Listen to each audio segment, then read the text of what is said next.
kesimpulannya buat kita masuk ketiga berarti apa? Berarti ada emosi negatif dari dua kasus ini.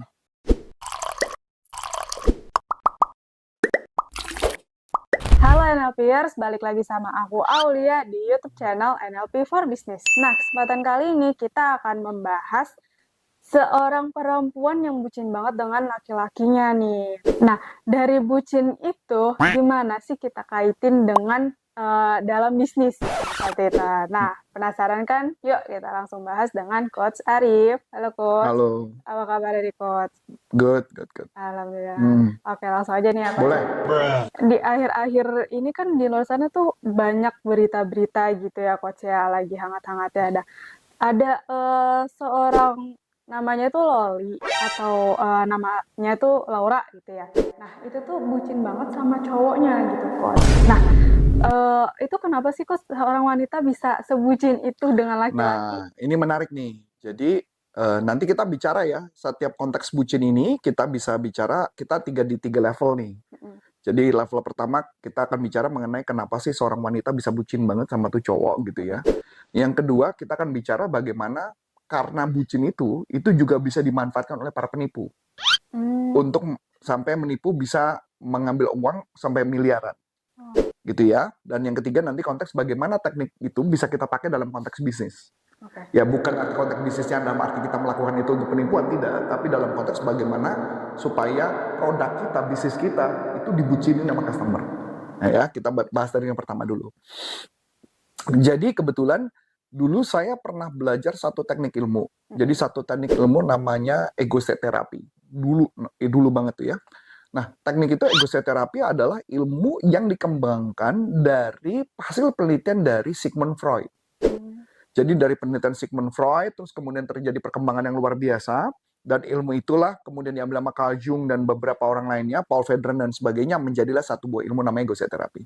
Nah, ketika berbicara mengenai ego state, ya ada beberapa state yang terjadi kepada manusia. Jadi saya kasih gambaran, jadi state-nya ada state yang bisa kita bilang state-nya normal. State normal tuh berarti ya biasa-biasa aja, nggak ada masalah. State kedua bisa juga kita kategorikan state yang berikutnya adalah melindungi, protektor, atau state yang ketiga adalah state nurture atau mengasuh gitu. Dan juga ada state juga yang namanya bisa dikatakan state yang terluka gitu ya, atau wounded lah ya, terluka dan sebagainya. Nah, saya menemukan ada beberapa cerita-cerita menarik di dalam ruang terapi gitu ya, atau dalam pelatihan saya menemukan jika ada seseorang yang terluka mungkin karena putus cinta atau karena ya pokoknya problem percintaan tertentu lah ya. Nah, saat itu maka dia menjadi fragile atau menjadi rapuh banget. Nah, pada saat menjadi rapuh, kalau ada seseorang yang masuk ke dalam kehidupannya dia, ya, masuk ke dalam kehidupan dia, nggak perlu cowok yang ganteng, tapi dia memperhatikan, nurture, mengasuh, mencintai, dan memprotek, maka wanita itu akan menjadi bucin. Ini berlaku untuk wanita dan juga berlaku untuk pria. Sama konteksnya. Pasti pernah dong, misalkan contoh, teman di kampus kuliah, ada kan yang baru putus sama cowok tertentu, kemudian ada cowok yang deketin, cowoknya mungkin B aja, dan tautannya tuh cowok jadi bucin. Pernah ngalamin?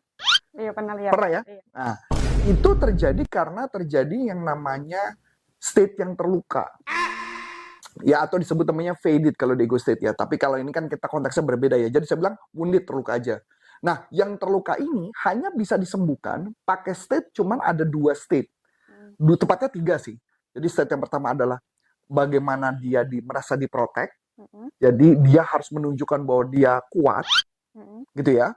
Atau yang kedua, dia mengasihi, nurture tadi. Dan yang ketiga adalah state higher self atau Tuhan sendiri yang bisa menyembuhkan. Jadi kata kuncinya, kalau misalkan kasusnya tadi berkaitan dengan Loli dan Laura, ya Loli atau Laura, saya menganggap mungkin bisa jadi, saya nggak tahu persis ceritanya, kalau nggak salah dia kayaknya pernah putus sama pacar di Inggris ya kalau nggak salah. Kalau nggak salah ya, mungkin kalau saya salah nanti koreksi di komen ya. Dan kemudian dia ketemu sama Fadel. Dan Fadel ini katanya juga sebenarnya playboy. katanya, saya juga nggak tahu nih katanya nih, kata-kata berita-berita dan sebagainya ya. Iya. Bukan kata saya nih, karena saya nggak tahu. Nah, dia inilah yang mendekati. Jadi, dapat dong. Bisa ngeliat dong bagaimana Fadel menunjukkan bahwa dia bisa memproteksi cewek ini. Gimana dia bisa menyayangi cewek ini. Dan tahu apa yang terjadi? Benar kan? Relief. Itu istilahnya kalau dalam teknik terapi namanya relief di dalam ego terapi. Jadi karena dia relief, maka otomatis cewek ini jadi ketergantungan sama cowok itu. Nah, ini juga ada kejadian. Ini kejadian dengan salah satu orang yang pernah kita ngobrol gitu ya, atau kita dekat gitu dan sebagainya. Pernah ada satu juga seorang wanita, ada seorang wanita yang kebetulan dia dalam kondisi waktu itu lagi down. Dan menariknya ketika dalam kondisi down, ada cowok yang sudah menikah. Cowok ini sudah menikah, punya istri, dan cowok ini kelihatannya bisa melindungi. Walaupun sebenarnya cowok ini yang morotin keuangan dan sebagainya. Ini mirip kan ceritanya sama Laura dan si Fadel itu kan. Nah, karena dia ngerasa ngelindungin dan sebagainya, dan mendadak jadi buta dia. Dia buta tidak melihat bahwa gue diporotin gitu loh. Gue diporotin, ya dia nggak sadar itu yang terjadi. Nah, maka bisa jadi dia akhirnya menjadi bucin. Jadi bucin. Dan bisa saya katakan problem itu pun masih terjadi sampai hari ini, detik ini gitu loh ya. Jadi padahal udah puluhan tahun gitu maksud saya. Jadi artinya kok blownya lama banget ya? Memang begitu. Jadi blownya bisa lama selama itu. Memang ada, itu kenyataan bener gitu loh. Dan tapi bagus gak kalau itu dipakai untuk seorang suami istri? Bagus. Gimana mungkin si istri terluka, si suami yang bisa mengcover, menutupi, dan sebaliknya hubungan mereka jadi bagus dong. Iya. Ya kalau suami istri bagus dong kalau bucin ya. Nah, itu konteksnya. Jadi paham ya clear-nya. Sampai sini mungkin ada yang mau ditanya? Kalau misalkan itu kan tadi karena si cewek ini punya ibaratnya di Terluka gitu kan ya. Nah, sebenarnya kalau misalnya sebagai seorang perempuan tuh agar nggak bisa dimanfaatin seorang cowok walaupun dia terluka itu gimana sih? Karena ada yang ketiga. Tadi maksudnya tadi itu. Berarti adalah dia harus masuk ke dunia spiritual. Dia masuk ke dunia spiritual untuk dia yang mengcover, dia yang melindungi kita. Dia yang mencintai kita, maka akan aman. Gitu ya, masuk akal ya? Sebenarnya percaya sama manusia juga nggak masalah sih, cuma hanya pada saat wounded itu, yang terluka itu yang membuat akhirnya menjadi bucin gitu loh. Ya bucin juga bukan berarti salah ya, tapi bucin yang salah tadi, yang artinya ibaratnya diporotin dan sebagainya. Dan saya udah sering lihat bahwa kejadian itu sampai puluhan tahun orangnya juga masih blown aja, dibohongin gitu mau gitu loh. Dan itu banyak banget, saya banyak banget dapat cerita-cerita itu. Bahkan pernah dulu waktu zaman saya masih kuliah gitu ya, saya masih kuliah kan saya sempat pernah menjadi supir lah ya. Saya pernah menjadi supir simpenannya, atau mungkin bukan, jangan kalimat simpenan ya. Jadi ani-ani lah, tahu ya istilah ani-ani gitu ya. Jadi ani-ani dengan orang Jepang atau orang Korea. Saya menemukan cerita sama. Bahkan mereka tuh kayak udah bodoh saja gitu loh. Ya tadi gitu loh ya, karena konteks itu tadi. Dapat ya sampai sini ya. Nah, jadi problem ini itu juga dimanfaatkan untuk penipuan. Nah, ini kasus 2 nih yang kita mau bahas nih. Penipuan. Jadi kalau mama ditanya kasus yang itu seperti apa, saya cuma jawab bahwa itu terjadi karena kasus konsep bucin. Kalau ditanya, bisa nggak diberesin? Bisa, tapi tidak mudah. Saya nggak ngomong ini susah, tapi ini tidak mudah. Tapi bisa. Tapi dengan cara yang tidak kekerasan, bisa.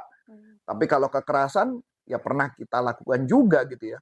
Orang itu melakukan kita pakai kekerasan, dipindahin ke kota lain dan sebagainya, itu bisa balik lagi loh. Pernah kita coba gitu dibuat masuk ke satu kota tertentu, dia balik lagi ke kota yang sama, cuman mencari tuh cowok. Sebegitu bodohnya ya. Iya, memang itu yang terjadi gitu. Nah, jadi masuk konteks 2 ya. Jadi konteks 2, bagaimana teknik yang sama dipakai untuk bikin janda-janda kaya itu bucin gitu ya. Nah, jadi konsep yang dipakai sama. Jadi biasanya mereka pakai sosial media. nggak jauh-jauh dari Facebook biasanya. Oh iya. Kalau Instagram jarang. Nah, dia carilah janda-janda kaya yang ya namanya janda berarti udah gak punya suami, dan kita tahu yang namanya janda-janda kaya pasti ada rasa kesepian, bohong kalau nggak ada rasa kesepian. Kenapa kesepian? Karena anaknya sudah sibuk. Berarti cara carinya gimana? Gampang dong di Facebook. Iya. Apa? Cari seorang janda yang kemana-mana sendiri, anaknya tidak ada, betul? Iya. Ya enggak, sukanya sama orang bule. Udah tuh main rumusnya gitu doang. Oke? Iya. Nah, kemudian dideketin. Dideketin dong. Nah, dideketin. Cara deketinnya apa? Ada cowok ngakunya jenderal dari negeri asing.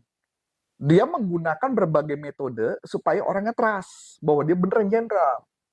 Ini mirip kayak penipuan di Indonesia, sama, nggak ada bedanya. Cuman beda konsepnya aja gitu. Jadi dia mengaku dia jenderal, dia mau pensiun, kamu begitu cantik, saya suka sama kamu mau nggak jadi pasangan saya?